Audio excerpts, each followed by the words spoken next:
Welcome back to another episode of WineDown Wednesday. Today we're talking about how do you wind down. Obviously, midweek, it's nice to be able to just relax a little bit, which is the whole purpose of this series. But at the same time, I feel like when you're getting into fall or Mhm. more winter, I guess, when it's starting to get a little bit darker earlier because of daylight savings time, all that fun stuff, it's nice to have something that recharges you. The reason I wanted to do this is I saw something the other day about a dopamine list where it was something that you could just like look at and you're like, I can go do this and it's gonna help me relax, or it's gonna give me that dopamine or serotonin, whatever. It's gonna give you um, that nice relaxing feeling. So I thought it'd be a fun idea to kind of chat about how we wind down. So Yeah.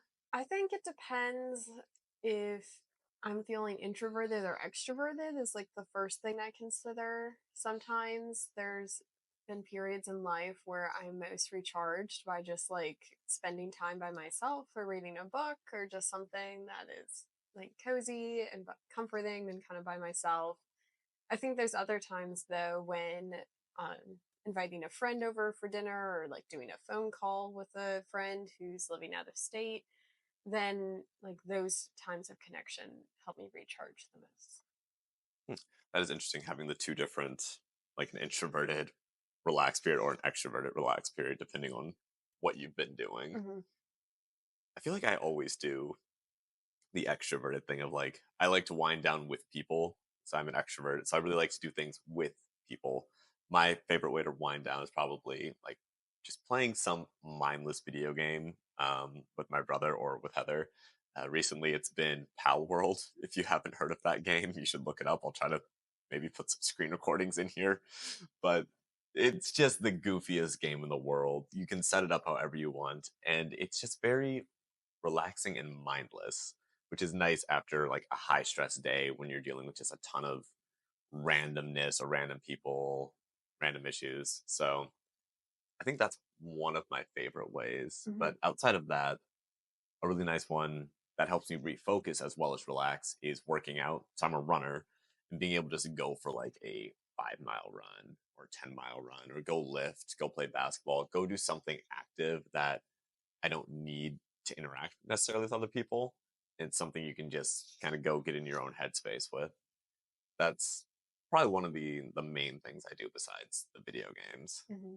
So, I enjoy like some kind of creativity to an activity. So whether that is knitting or if it's baking or doing a scrapbook, something that is a project where I can just, kind of design or build something during the time I really enjoy. one of the funny things around this time of the year, obviously, you get to do decorating, and you guys saw some of the other decorations that we had up.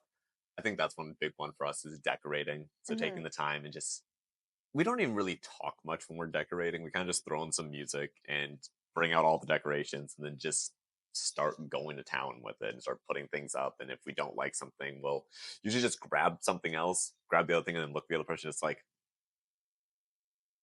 and the other person will nod or shake their head. And then just, okay, continue on. And again, it's like just that quiet moment of interacting with someone, but not Hmm. having to really use like the problem solving part of your brain that most people are using throughout their day, whether you're working in construction, you're working in IT, you're working in healthcare, whatever it is, you're always using that problem solving portion of the brain. So being able to either turn that off and just function, or being able to be in what's called that state of flow and being able to kind of use that part of your brain, but in just the perfect capacity that it feels easy. That's one thing that I know is really nice to be able to do. It's like you hit that flow and that Hmm. creativity, which I think you like a lot. Yeah, I definitely enjoy having some kind of creativity space. And whether, again, decorating, I feel like is probably one of my most often go to things just because I enjoy having a space that I'm in that, is decorated for a season and it looks nice. So I feel like for the most part for us, when we were trying to relax, it's gonna be, do you pick that introverted or that introverted or that extroverted thing to do? Are you gonna talk with someone, do something mindless with that person, or even do something together but quietly so you don't actually have to really interact with each other? But then if you are by yourself doing something lightly strenuous, but in the most relaxing way possible. So making something, decorating, cooking, Hmm. um, for me, going out running, lifting, going to play basketball, something where you can do it, but it doesn't actually cause you much mental strain. I So talk to my mom a lot.